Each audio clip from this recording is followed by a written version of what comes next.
mungkin muak, jijik, yang kalian sebut KD mati lah ya, King Boim.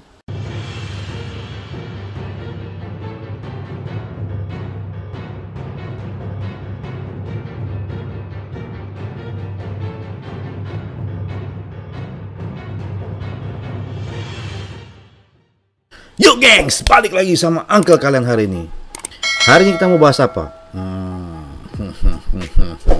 Sebenarnya aku mau bahasnya cuma sekedar referensi untuk kalian kalau mau pindah kingdom. Tapi ada satu hal yang harus aku bahas juga di hari ini, soal aku keluar dari grup Facebook dan segala kecaman mungkin, apapun itu. Tanpa sabar, kita segera meluncur.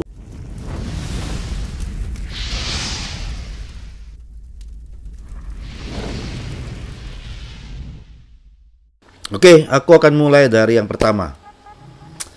Soal Facebook, grup Facebook. Kenapa? Mungkin kalian bertanya, kenapa sih Klede keluar?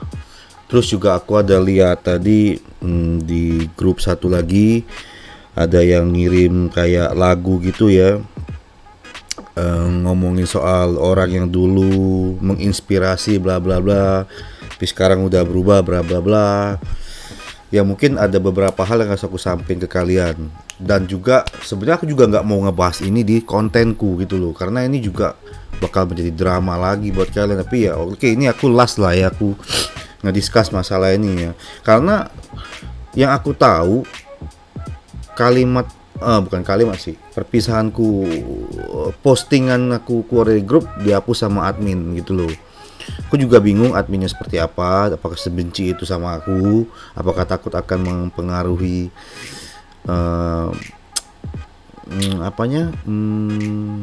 penduduknya atau apapun itu. Jadi sekali lagi aku hari ini di grupku sendiri, di grupnya officer, kita ada sharing-sharing. Intinya sih aku juga gimana ya, karena menurut pandanganku pribadi di grup itu tuh sudah mulai mulai nggak sehat, mulai mungkin juga ya aku juga sometimes ke trigger juga gitu untuk komen, karena ya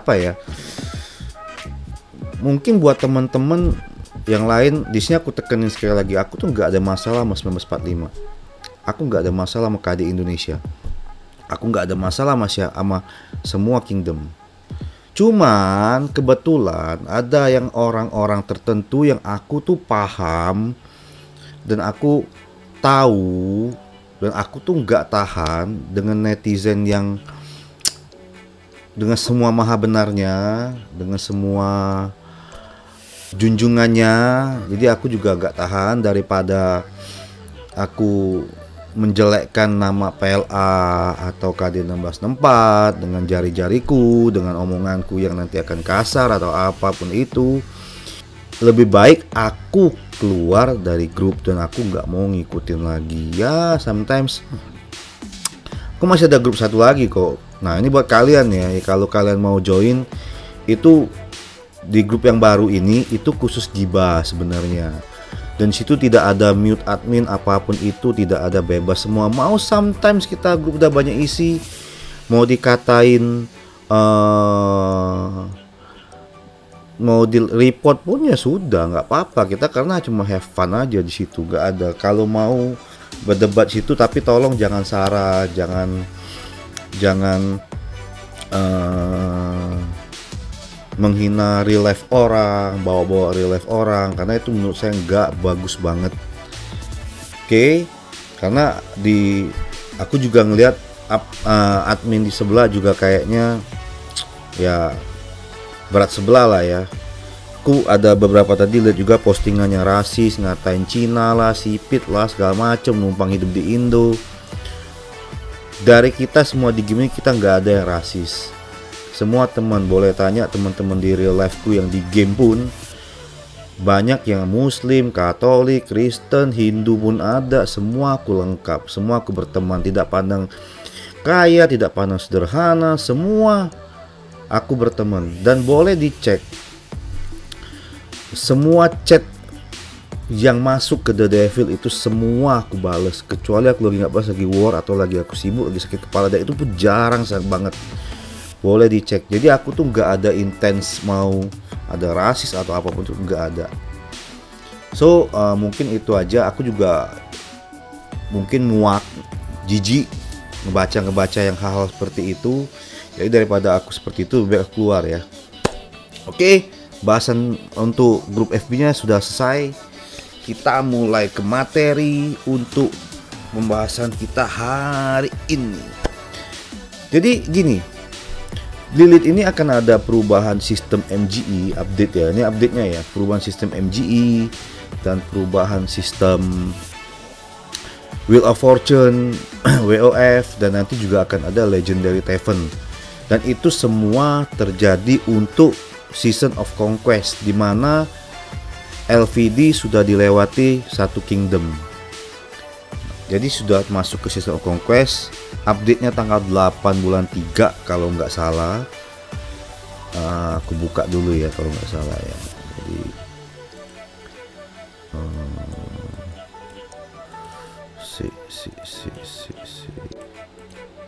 nih.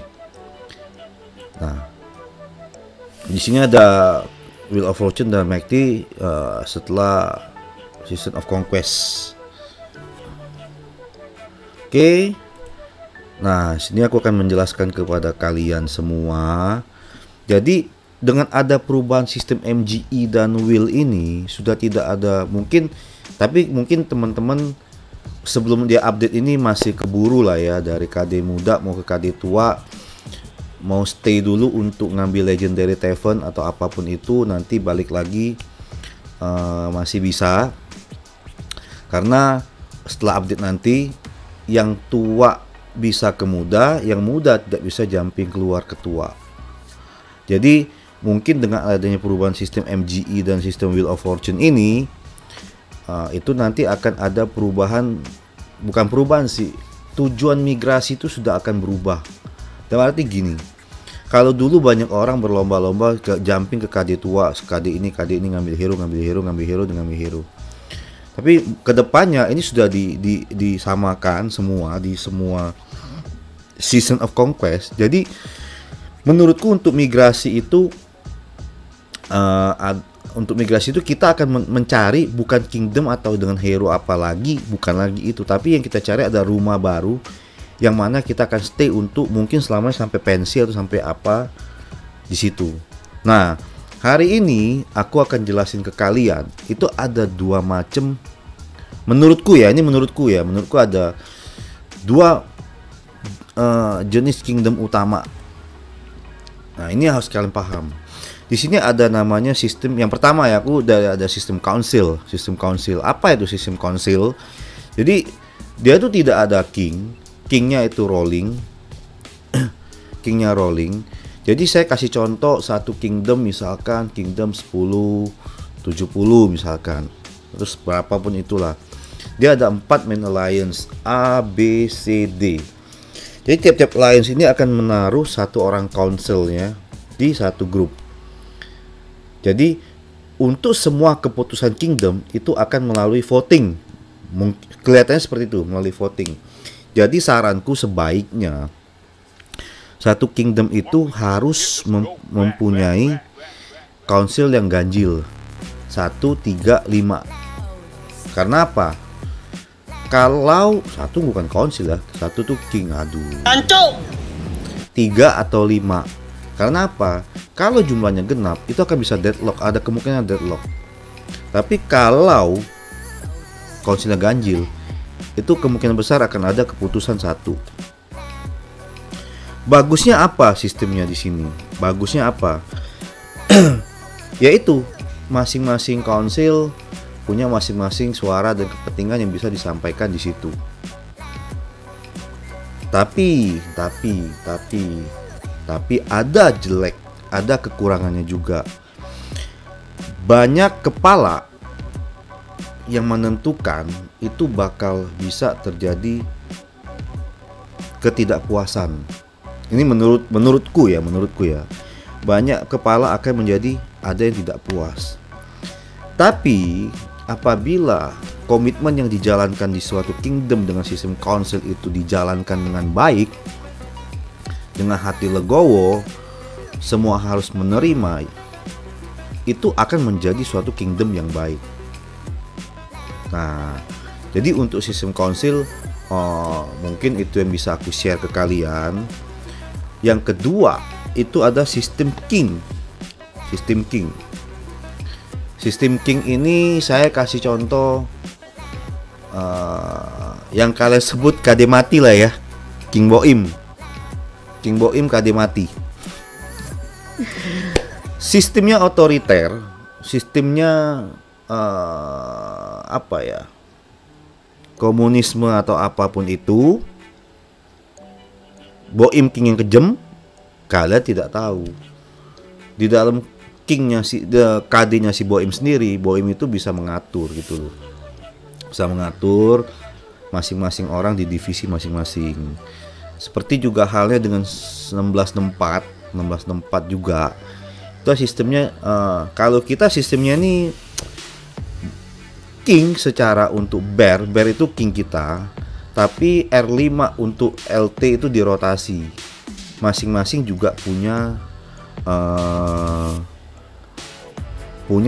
perwakilan dari setiap alliance untuk dia dengar suaranya.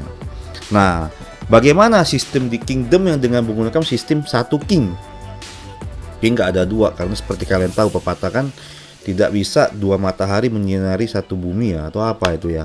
Aku dulu lupa deh, gitulah. Semua keputusan itu king yang ngambil. Jadi mau gimana pun king yang memutuskan. Tapi suatu kingdom dengan sistem, aku nggak bilang 64 itu adalah sistem yang baik dan sistem king yang baik atau gimana ya. Di 64 ini kita ada perwakilan tiap big alliance kita. Jadi kita ada 4 main alliance, PL, FM, SA, SAT, dan satu lagi AU. Each alliance ini ada masing-masing perwakilannya. Jadi dari kita semua bebas untuk membagikan pendapat kita di dalam situ. Semua boleh, bukan semua sih, perwakilan kita boleh menyuarakan pendapat kita di situ. Tapi pada akhirnya keputusan itu akan diambil sama king kita sendiri. Mau yang manapun dia bisa itu hak prerogatif dia, karena kita sudah mempercayakan kepada dia untuk memegang semua keputusan kingdom. Jadi itu apapun itu, baik buruknya kita sudah percaya sama king kita sendiri. Itulah namanya satu figur yang baik, atau bukan figur yang baik sih, sosok figur untuk king itu gitu. Nextnya di suatu kingdom, aku nggak tahu di kingdom lain, king itu biasanya ngebentuk di 64 ya, ada satu king kita ngebentuk satu tim justice. Tim justice ini mempunyai wewenang yang banyak banget, dia kayak satpol pp lah, dan dia bisa menggulingkan king kita apabila king kita itu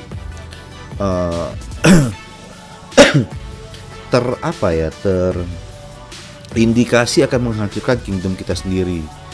Tapi satu lagi balik lagi ke king pilihan kita masing-masing, karena kita kalau sudah mempercayai satu keputusan king ke seseorang, maka sebaiknya kita 100% percaya kepada dia.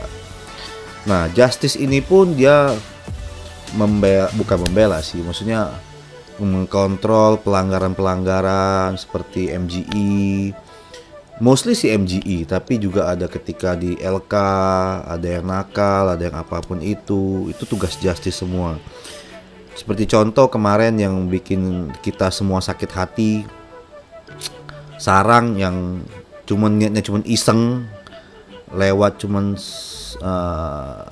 dari untuk rally itu lewat cuman 20.000 atau berapa puluh ribu karena salah hitung, dengan sangat terpaksa harus di rally satu kali, mati 1,3 juta. Tapi ya itu, aku salut dengan tim justice kita, semua berjalan fair, semua tetap di rally, semua tetap dijalankan gitu, tidak andang bulu lagi. mau teman seperti apa, kita kurang tahu apa sarang itu seperti apa, dulunya fighternya, sumbangsi pikirannya, sumbangsi tenaganya, waktunya, semua kita tahu. Tapi ya rules is rules, mau gimana juga kita nggak bisa, karena kalau kita ngebela satu, yang lain akan timbul yang lain-lain lagi. Nah, negatifnya apa sistem king ini? King yang jelek itu akan menghancurkan kingdom kalian. Jadi sebelum untuk kingdom baru, pilihlah king yang benar-benar bijaksana dan baik menurut kalian sendiri. Nah, disitulah ada dua jenis kingdom yang mungkin sebelum kalian migrasi ke suatu kingdom, yang harus kalian cek latar belakangnya itu adalah kingdom ini seperti apa, konsepnya seperti apa, apakah sistemnya council, apakah sistemnya king, apakah sistemnya ya KD mati atau apa, saya nggak jelas, saya nggak tahu. Mungkin, tapi yang jelas kalau kalian ingin pindah migrasi, ceklah background kingdom itu sebelumnya. Jadi harus kalian periksa dulu baik-baik, karena itu sangat berakibat ke masa depan kalian sendiri di kingdom itu. Karena seperti aku udah jelasin di awal, untuk kingdom udah perubahan MGE dan Legendary Tavern segala macem, maka sistem migrasi ini akan mencarikan kita rumah terakhir untuk kita tinggal, rumah yang nyaman untuk kita tinggal gitu. Dan mungkin aku bisa kasih contoh satu lagi, Po ya 1923, karena kemarin aku sempat meet up dengan Om Gumantar CS, sempat kita sharing cerita. Di situ bener-bener bukan diktatorship sih, militer, bener-bener militan bener di situ. Jadi kingshipnya bener-bener yang tegas, yang lebih mengerikan dari 64. Tapi ya ada yang suka, karena rules kadang kita kasih sedikit toleransi, di break, merasa sanggup bayar reso. Nah itu ya jeleknya gitu. Tapi ya balik-balik ke kalian nanti yang akan memilih seperti apa kingdom yang kalian inginkan. Oke, mungkin videoku sampai sini dulu hari ini. Terima kasih dan sudah nyempat ke waktunya untuk nonton. Nanti aku akan deskripsikan linknya Giba, kingdom Giba di bawah ya, deskripsinya ya. Oke, sampai jumpa, see you and bye bye.